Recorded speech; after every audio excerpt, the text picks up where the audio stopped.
We've got a fantastic guest joining us now. It's Dave DeCamp. He's Dave DeCamp. He's editor, news editor at antiwar.com, which is a very important resource, actually, for our channel when we're doing our investigative journalism. Thanks for joining us, Dave. Thanks, Russell. Thanks for having me on. Mate, you said that that you were interested in the story that former Israeli Prime Minister Naftali Bennett said that the US blocked his efforts of mediating peace between Russia and Ukraine. It's a story you reported on that hasn't been picked up much. Why is that? Do you think that there was a potential peace that has been blocked, and what would be the reasons for that, mate? Yeah, so this is a pretty huge story. So Naftali Bennett, he was the Prime Minister of Israel when war first broke out, when Russia first invaded, and he took his role to be a mediator, and he actually went and visited Putin on March 4th. So that's less than a week after, the invasion, and things really, were heating up. And in this interview that he just posted on his YouTube channel over the weekend, he really detailed his mediation efforts. And he said he met with Putin on March 4th. He called Zelensky right away. He was talking to them back and forth.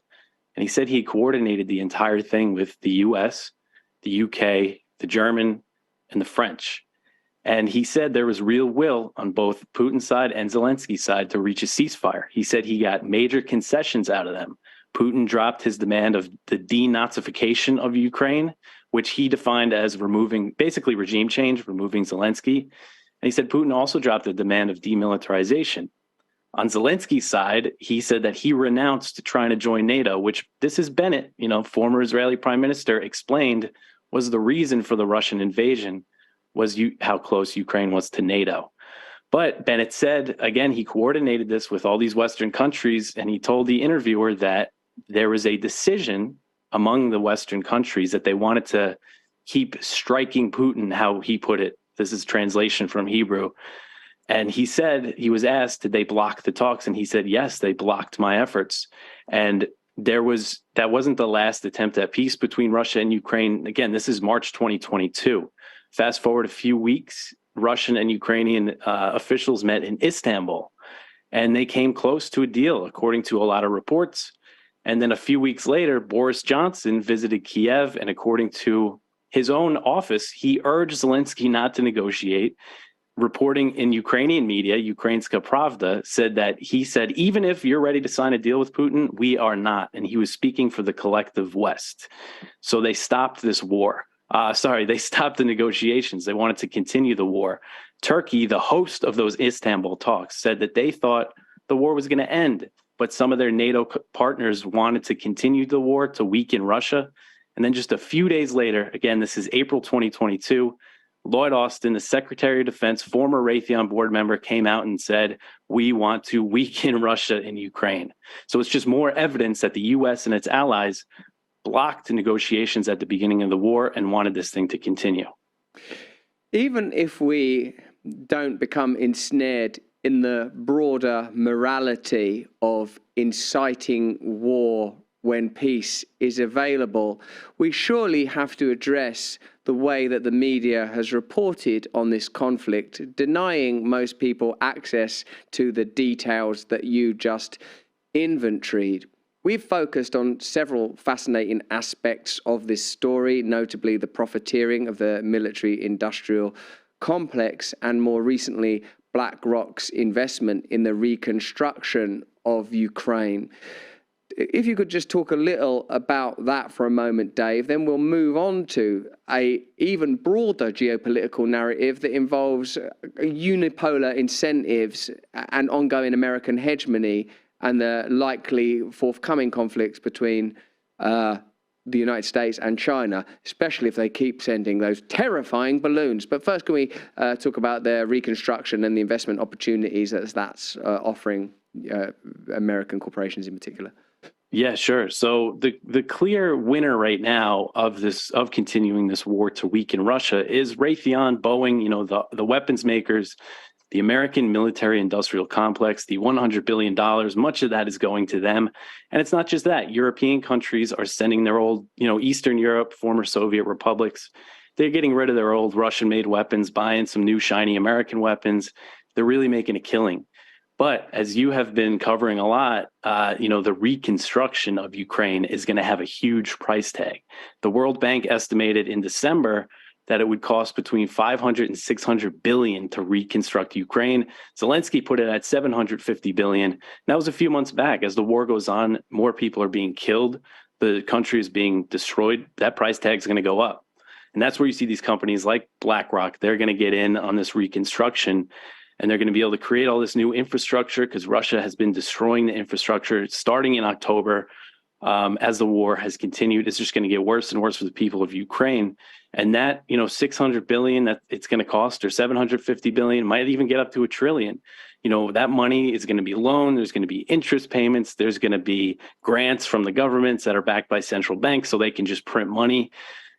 I mean, it almost makes the 100 billion seem small, the amount that they're going to be able to make off of Ukraine's reconstruction.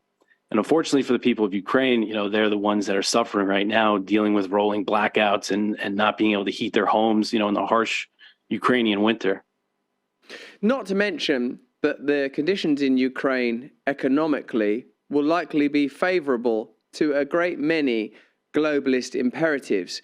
We talked about in our presentation just there the opportunity to create a 100% digital state, and that was not conjecture. The Ukraine themselves have produced a piece of publicity material, video in particular, outlining a vision that you can have an entirely centralized surveillance state with biometrics, deeply immersive ability to observe. So there's the profit for the military industrial complex, there's the reconstruction profit, and there's the kind of opportunity to turn Ukraine into a pilot state for numerous imperatives that have been discussed openly over the last 5-6 years around digital ID, social credit scoring, even more enhanced surveillance techniques. So it's very easy to see how there is an agenda alongside the obvious humanitarian agenda that elsewhere in geopolitical history has not seemed to be at the forefront of corporatist American interests. Yeah. And a big part of this, too, is about, with all those companies building the infrastructure, and besides just turning Ukraine into a de facto NATO member, which I think it's pretty fair to say they are now, as Reznikov has said, the defense minister who's being replaced, giving them this foothold in Ukraine right on Russia's border to turn it basically into this Western client state right in Russia's backyard, I think was a big part of the goal, a big part of the reason why the U.S. kept pushing this and was involved in Ukraine, going back to the 2014 coup and supporting Ukraine in the war in the eastern Donbass region through all that time. There was reporting right before Russia's recent invasion, not recent, it's been almost a year now, but there was reporting from Yahoo News that CIA paramilitary officers were deployed on the front lines of the Donbass war, during that whole time. So again, you talk about the narrative, it's a snapshot for the corporate media from February 24th until now. For us, we have to look at the big picture. It even goes beyond way back before 2014 with NATO expansion and all that. So that's why people are buying up this narrative, because, again, they give them that snapshot. Not to mention the Nord Stream pipeline and the shift now in Americans' ability to sell resources across the world, which was another explicitly stated goal prior to the commencement of this conflict. We want to be the #1 provider of liquid gas, which I believe is another one of the objectives that has been subsequently met. It helps us, doesn't it, Dave, to see geopolitics in the form of a broader narrative, in particular the attempt to destabilize Russia, potentially because of a burgeoning partnership and set of treaties that they've cultivated with China. Now, of course, America's, every time I say China, I want to say China. Their relationship with China is, of course, in the headlines because of that terrifying, awful, bloody balloon. But also there is a wider global narrative about U.S. hegemony and unipolar intentions and the potential for China and Russia to disrupt that. Are we likely to see this story becoming increasingly incendiary over coming weeks, months, years, Dave? Yeah. And, one point is that the people running American foreign policy, the neocons who control it and other people, part of the deep state, there's different factions, and some of them are not very smart. And those are the ones right now that are controlling the Biden administration. I think, Tony Blinken, Victoria Nuland, what they're doing to Russia and China clearly is going to bring them closer together. They're both facing Western sanctions. They're both facing Western military buildups. And now they're shaking hands and making deals. And it's creating this kind of new, like you said, multipolar world potentially with Russia, China, Iran, even Venezuela, all these countries that are being sanctioned by the U.S. They're kind of creating this enemy. And we know that, just look at the history of the U.S. foreign policy. They've done this before. They opened up China and got all this industry there and really built them up. And now over the past few years, China has really become the boogeyman. So now there's a lot to this China thing in the balloon. And right now, what people have to do is just stop for a moment and not get kind of whipped up into a frenzy about this scary Chinese spy balloon that went over the U.S. You really have to ask questions.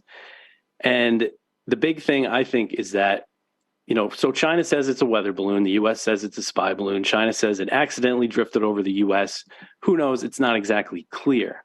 Then you have the Pentagon saying this has happened before. And one thing I pointed out in my article that I wrote up about it, it's on antiwar.com today, is that just a few years ago, surveillance aircraft from a foreign country over the U.S. wouldn't really be that big of a deal because the U.S. and Russia had a treaty called Open Skies, and it allowed unarmed surveillance flights over each other's territory. Trump pulled out of it in 2020. Russia actually tried to salvage it, but the Biden administration rejected the offer. That was another thing that led up to this war is the decline of arms control treaties between the U.S. and Russia. So anyway, maybe a balloon floating over the U.S. for a little while wouldn't have really raised alarms back then before this treaty was scrapped. I'm not really sure, but we have to ask these questions. And the timing of this whole balloon thing, the Pentagon announcing it right before Blinken is supposed to go to China. And Blinken cancels his trip. And it shows what a pathetic diplomat he is. Right now, what he should be doing is, there's a balloon. This could be an issue between the U.S. and China. I got to get on the phone. I got to get over there and talk to them about this. But no, of course, he cancels the trip. When it comes to Russia, Blinken has totally failed as a diplomat. Since Russia invaded, you would think if you're the top diplomat in the United States, you would try to be talking to Russia every day to stop this war. But nope, he cut off communication with Sergei Lavrov, the Russian foreign minister. They only spoke one time that we know of, at least, since Russia invaded, and that was to discuss a prisoner swap. So he's a totally failed diplomat. But I think that might have something to do with the timing of the announcement by the Pentagon. Of course, also people did just see it. They looked up and saw it. So who knows if the previous ones were that visible. But this is against the backdrop of this U.S. military buildup in the Asia Pacific. Just last week, the U.S. announced it's opening 4 new military facilities in the Philippines. The week before that, the U.S. Marine Corps opened a new base on Guam. And these Marine leaders, these military leaders in the Asia Pacific, they say they're doing this to prepare for war with China. Just a few weeks back, the top U.S. Marine Corps commander in Japan told Financial Times that they're increasing cooperation with Japan, the Philippines. We're doing this. We call it setting the theater, as we set the theater in Ukraine after 2014, comparing it directly to that war.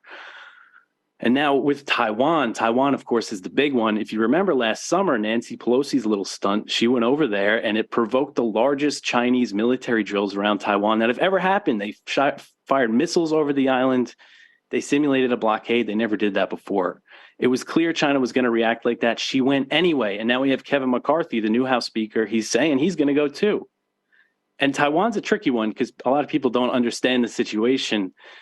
But since 1979, the U.S. has not had diplomatic relations with Taiwan. That was how they opened up with China. It's the foundation of U.S.-China relations, is kind of this weird scenario. And you could go back further. U.S. intervention in the Chinese Civil War, backing Chiang Kai-shek when the Kuomintang fled to Taiwan. The U.S. intervening militarily in the 1950s to stop Mao from trying to take Taiwan. All this stuff is very important that people need to understand.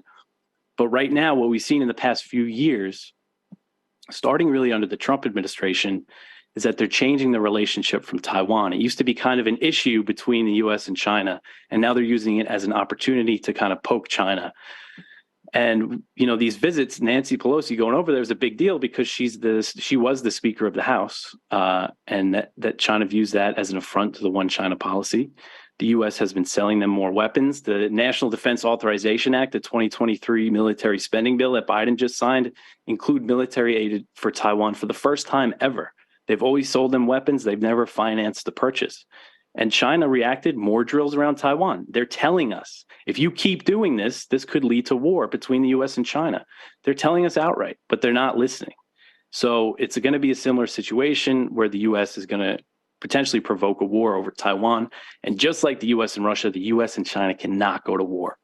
China doesn't have nearly as many nukes as Russia and the U.S. do, but they still have plenty to destroy the world if there was a nuclear exchange. And the narrative, if you see people telling you that Joe Biden is owned by China, that's just a false narrative because, yes, Hunter Biden made some money over there. But if you paid attention to Biden's foreign policy, he's been tougher on China than Trump was. He's increased all these sanctions, trying to cripple their semiconductor industry. And not just U.S. sanctions, they're trying to get the Netherlands and Japan to get in on these sanctions. And again, these military buildups. And his Pentagon, his State Department, the CIA, the FBI, just about every federal agency under Biden has said China is our number one threat, our top enemy. So we have to think very cautiously about all this balloon frenzy when that is the backdrop. That's the situation we're in today. U.S.-China relations are so low.